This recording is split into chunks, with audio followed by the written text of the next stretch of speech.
মহান আল্লাহ তাআলার সবচেয়ে বিস্ময়কর সৃষ্টিগুলোর একটি এই ছোট্ট মৌমাছি।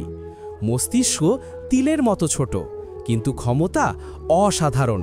মানুষের মতোই মুখ দেখে চিনতে পারে, মনে রাখতে পারে এবং প্রতি সেকেন্ডে 200 বার পাখা ঝাপটিয়ে ঘন্টায় 30-35 মাইল বেগে উড়ে যায় শুধু মধু সংগ্রহের জন্য। আর ভালো মধুর সন্ধান পেলে সে নাচের ভঙ্গিতে অন্য মৌমাছিদের পথ দেখিয়ে দেয়। কি বিস্ময়কর যোগাযোগ, তাই না? কুরআনে মৌমাছির উল্লেখ আছে। আল্লাহ একটি সূরার নামই রেখেছেন সূরা আন-নাহল, এবং সেখানে বলেছেন, তোমরা পাহাড়ে, গাছে এবং উঁচু ঘরে বাসা বানাও। আজও মৌমাছি ঠিক সেভাবেই বাসা বানায়, আল্লাহর নির্দেশ মতো।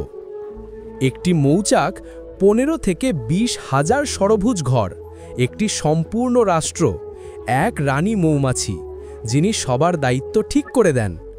কারোর কাজ নিরাপত্তা, কারোর কাজ মধু সংগ্রহ, কারোর কাজ বাচ্চাদের যত্ন নেওয়া, কারোর কাজ মোম এনে প্রকৌশলীদের হাতে দেওয়া, যারা নিখুঁত ষড়ভুজ ঘর তৈরি করে।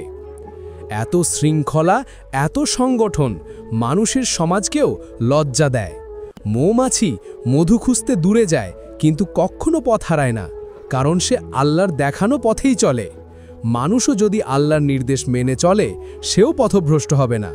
মৌমাছি ফুলের ক্ষতি করে না, বরং মানুষের জন্য উপকারী মধু তৈরি করে। একজন মুমিনের জীবনও হওয়া উচিত এমন, কাউকে কষ্ট না দিয়ে বরং উপকার করা। একটি ক্ষুদ্র মৌমাছির মধ্যেই আল্লাহ রেখেছেন মানুষের জন্য বড় শিক্ষা। এটাই সৃষ্টির মহিমা।